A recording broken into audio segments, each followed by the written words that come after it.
So as Gina suggested, today is our final session for the Grow Smart program.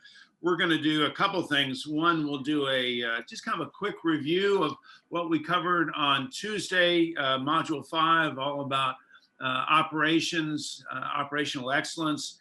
And then we'll break up into the breakout rooms, and you'll have a chance to share your business plan with several of your colleagues and get some feedback. Historically, I've found with the feedback that I've gotten from participants is this has been one of the most valuable experiences of the entire program, is being able to share your plan and get great feedback from your colleagues. And then, you know, what would a graduation be without a fantastic keynote speaker? And I have what I think is going to be a fantastic speaker for you. It's a TED Talk that I've used a number of times for the Grow Smart program, probably my favorite TED Talk of all time. And he will speak to what is, I think, the most important element of success in small business. And I can tell you, we've not even touched on it over the last 10 weeks. And yet again, I think it's maybe the key to your success in small business. And so look forward to that presentation. And then we'll wrap things up. We'll ask for a little feedback from you on the Grow Smart program, and then we'll wrap things up. All that today. Okay.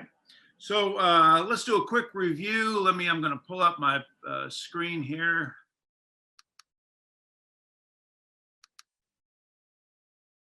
Let's see. There it is. So on Tuesday, we start off with this quote from Yogi Berra: if you always do what you've always done, you'll always get what you've always gotten. So it really speaks directly to what we talked about on Tuesday, and the importance of having an operational plan and understanding that if we want better results, it starts with looking at the design of our business. And if we want different results, then we've got to be prepared to do something different.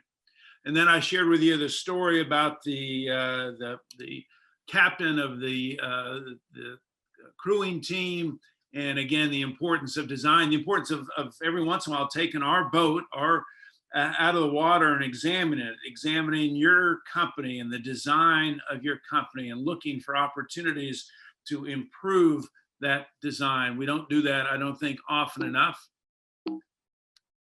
And then the quote from Max Carey: your business is functioning exactly as it's designed to function. You're getting perfect results today. It may not be the results that you want, but you're getting perfect results today given the design of your business. Again, if you want different results, we've got to be willing to change the design of our company.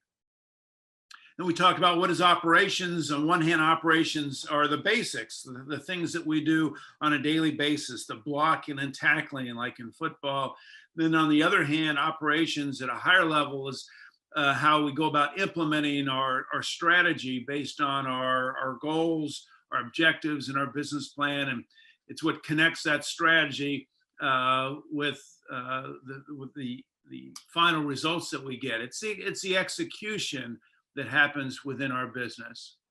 And then we talked a little bit about your reading assignment, the E-Myth. We spent time on the fatal assumption. And of course, the fatal assumption is that if you understand the technical work of a business, you understand a business that does that technical work.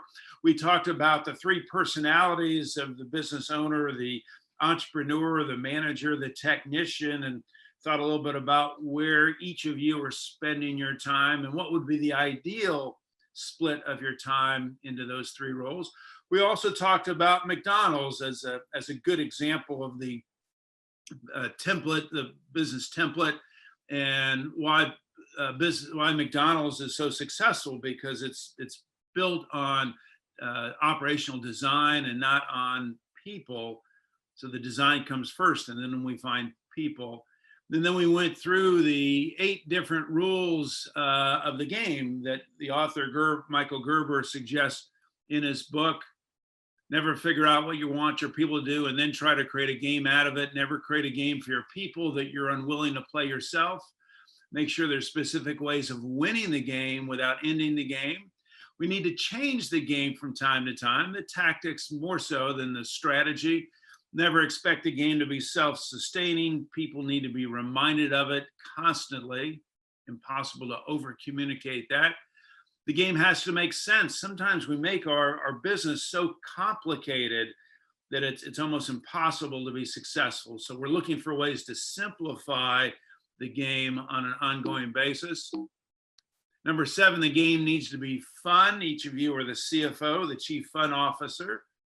And finally, number 8, if you can't think of a good game, steal one. Look at your competitors. Look at the leaders in your industry. Look for better ideas all the time. Then we looked at the 3 different business models. The first one is a customer-oriented business model. The second is the innovative business model. And the third is the operationally efficient business model. And I asked each of you to think about, where your business falls in terms of these 3 business models. Many of you, like most small businesses, suggested that yours is the customer-oriented business model. So that then suggests as we begin to work on our strategies, those strategies need to be consistent with that business model, need to be have its roots in this business model, whichever one it might be, particularly if it's the customer-oriented business model.